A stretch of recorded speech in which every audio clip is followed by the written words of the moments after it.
This is the final model with cost volume profit analysis. Now, today we've been looking at cost behavior, and we developed the cost volume profit model, which we use to predict zero profit and then target net income. We did all that with the understanding that the company we're doing it for sells a single product or a single service, provides a single service. And that's not the case for many companies. So now we're looking at how we use the cost volume profit analysis for a multi-product company. And that is a company that sells more than one product. And therefore, what we have to do is bring in the idea of sales mix and look at how the sales mix will affect the break-even sales. So we introduce a new concept called the weighted average contribution margin. And with that, we are then able to determine the break-even sales for a multi-product company and target net income for a multi-product company. Now, also in this module, second part in another video will be the idea of using operating leverage. And so therefore we want to understand how operating leverage affects profitability. And that will be in the second video of this module. Now to begin with, break even sales in units when I have sales mix is the sales mix itself is a relative percentage in which a company sells its product. Now, over time, a company that sells more than one product begins to realize that there is a mix, that for every one of these, they sell 3 of these, or every one of these, they sell 4, or every 2 of these, they sell 3. So the sales mix, for example, if a company's unit sales are 80% printers, and 20% computers, then we say its sales mix is 80-20. And this sales mix is very important because the products we're talking about, printers and computers, both have different contribution margin. So companies can compute the break even for a mix of 2 or more products by determining the weighted average unit contribution margin of all products. So let's go through an example. Vargo Video sells not only camcorders, but TV sets as well. Vargo sells its 2 products in the following amount: 1,500 camcorders and 500 TVs. So the sales mix can be expressed as 3-to-1 or 75%, 25%. That is, the total amount of units that are sold are 2,000. 75% of those 2,000 are camcorders, whereas 25% are televisions. So therefore, what we have to do now is determine the weighted average cost of capital. So we have this information with regards to Vargo. We know the sales mix is 75-25. We know the selling price of camcorder is $500, the variable cost is $3, and the contribution margin is $2. Televisions has a selling price of $1,000, variable cost of $500, and a contribution margin for each unit of $500. Now that's the variable cost we've covered. Now the fixed costs, you see, are common to both. Fixed costs are cost of capacity. That is the rent and the electricity and utilities. All of that support both products.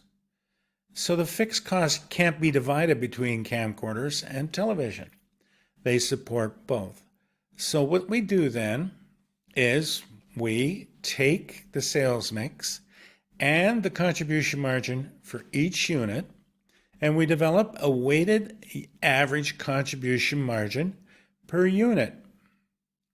And how we do that, take the camcorders, the unit contribution margin is 200.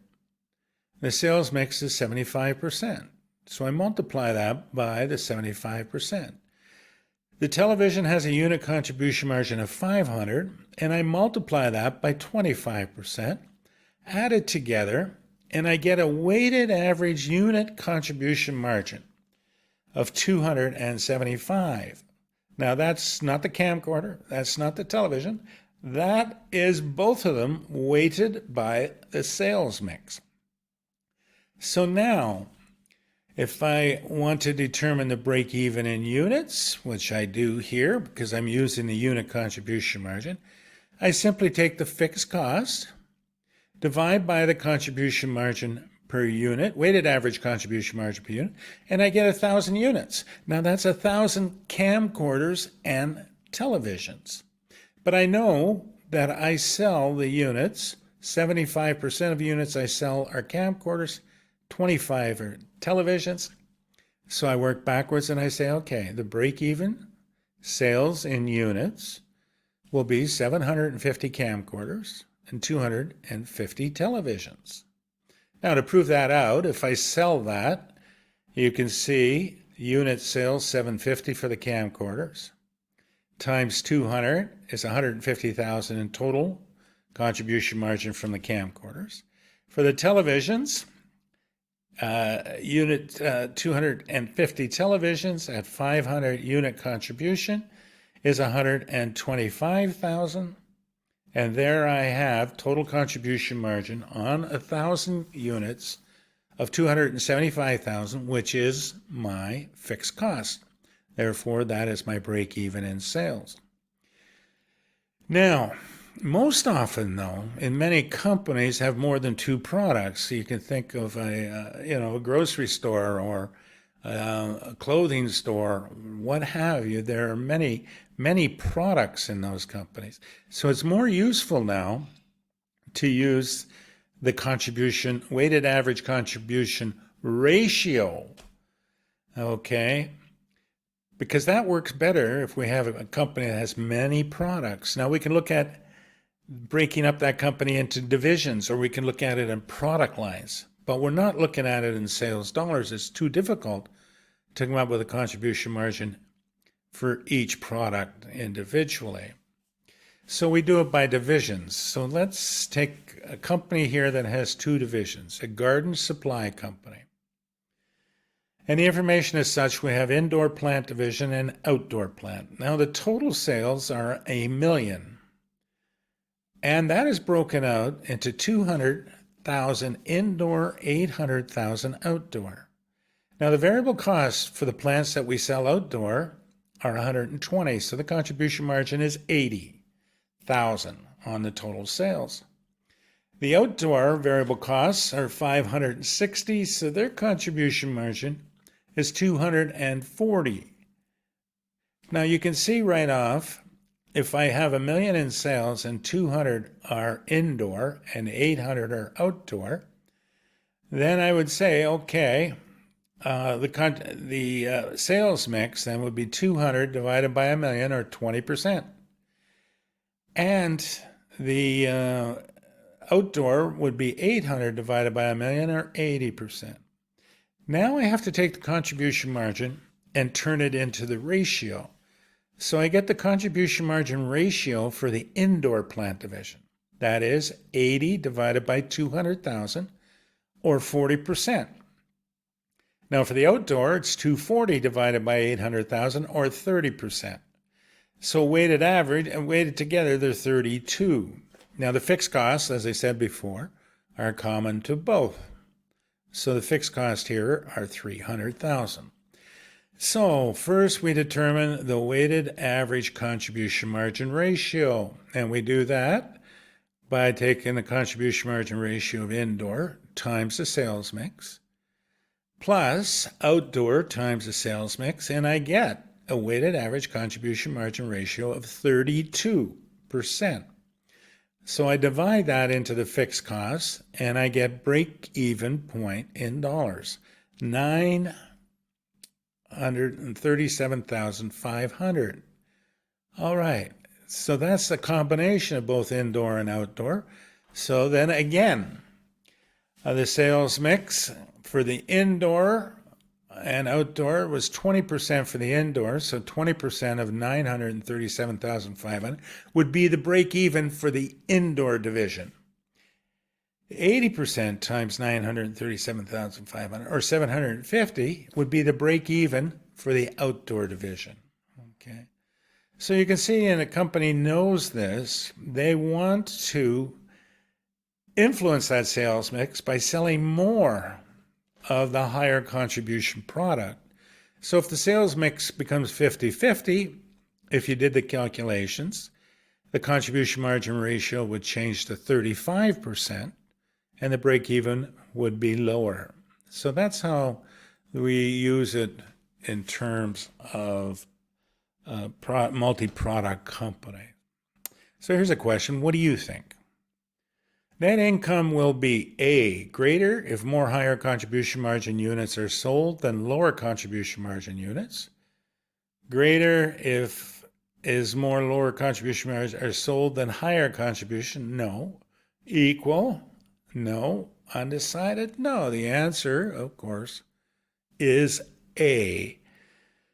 And so for sales, that sales mix with the different contribution margin is very important. A company will try and push the products they sell that have the higher contribution. When you go in and buy your groceries, you'll notice that at the front of the store are DVD discs or confectionery gum or soft drinks. All of those have very high contribution margin.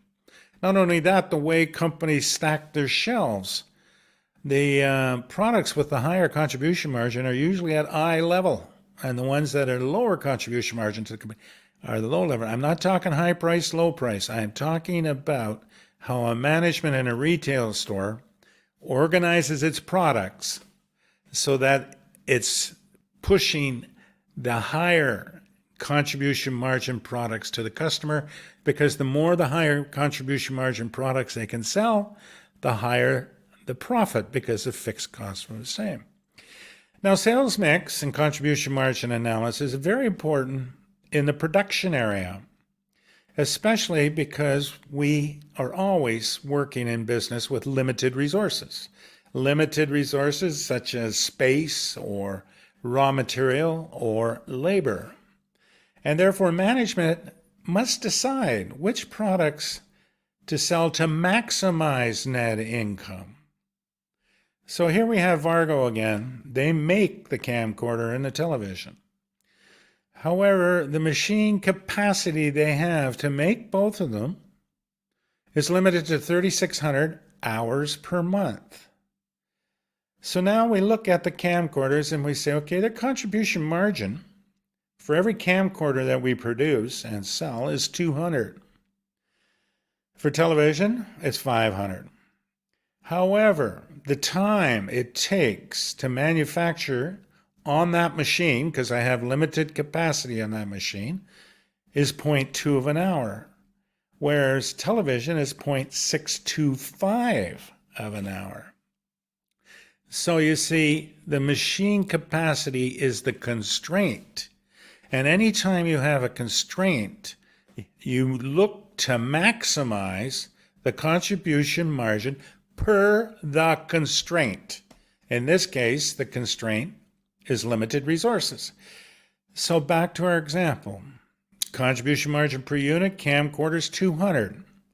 However, if I look at the contribution margin per unit for camcorders per the constraint, that is an hour, I can produce 5 camcorders in an hour because it takes only 0.2 of an hour to do it. So the total contribution margin in 1 hour for camcorders is 1,000. For televisions, I can only produce or get a contribution margin of 800 by multiplying the 500 times the 0.6 of an hour. So I can only do about 1.5 televisions. So you can see there that management, if they have a choice, would produce, if they could sell it, the camcorder.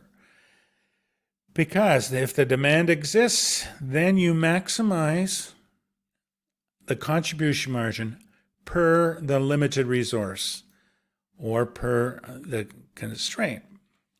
So if Marco is able to increase machine capacity to 3,600, now I'm talking about more machine hours and getting an additional 600 that could be used to produce either camcorders or televisions. Well, again, you can see that the camcorders, that extra 600 hours, when I have a contribution margin per hour of 1,000 for camcorders, is 600,000, whereas for televisions, it's 400. So you see, when we have a constraint like limited resources, then what we do is we attempt as management to maximize the total contribution per the constraint, okay? And that concludes, except for the second part of this module, which is a degree of operating leverage. But this is a summary of the cost, volume, profit. This is a review starting back 2 modules. We began the basic concepts. First of all was the cost, volume, profit income statement. Once we were able to determine which expenses were fixed and which expenses were variable, then we were able to produce what's called a cost, volume, profit income statement. Now this information is only for management. And we put it in a special format, and we introduced the idea of a contribution margin. And we do that in total, and then we do it on a unit basis. And we do it as a ratio as well. So now, we then put that together to determine a break-even at 0 profit when the total contribution margin equals fixed cost. Now, if I want break-even in units, I divide the fixed cost by the contribution margin per unit. If I want to break even in sales dollars, I divide the fixed cost by the contribution margin ratio. If I need the required sales to achieve a target net income, I simply add that target net income to the fixed costs and divide that by the contribution margin ratio. Then we introduce the idea of a margin of safety. That is the difference. That is the sales that a company is actually doing now or expect to be doing more than they need to break even. So sales can fall that far and they would still be profitable. Now the margin of safety ratio, once I determine the margin of safety, is to divide that into sales, and I get a percentage like 33%. And lastly, the break even for a multi-product company. We use our understanding of costs and how they behave, and we develop the weighted average contribution margin, and we divide that into the fixed cost. And lastly, of course, if we have a constraint, we want to maximize the total contribution per the constraint, or the limit to resources. So that concludes then the third module on cost and cost behavior and the development of the cost, volume, profit. We have many exercises and problems, interactive exercises and problems that go along with this module.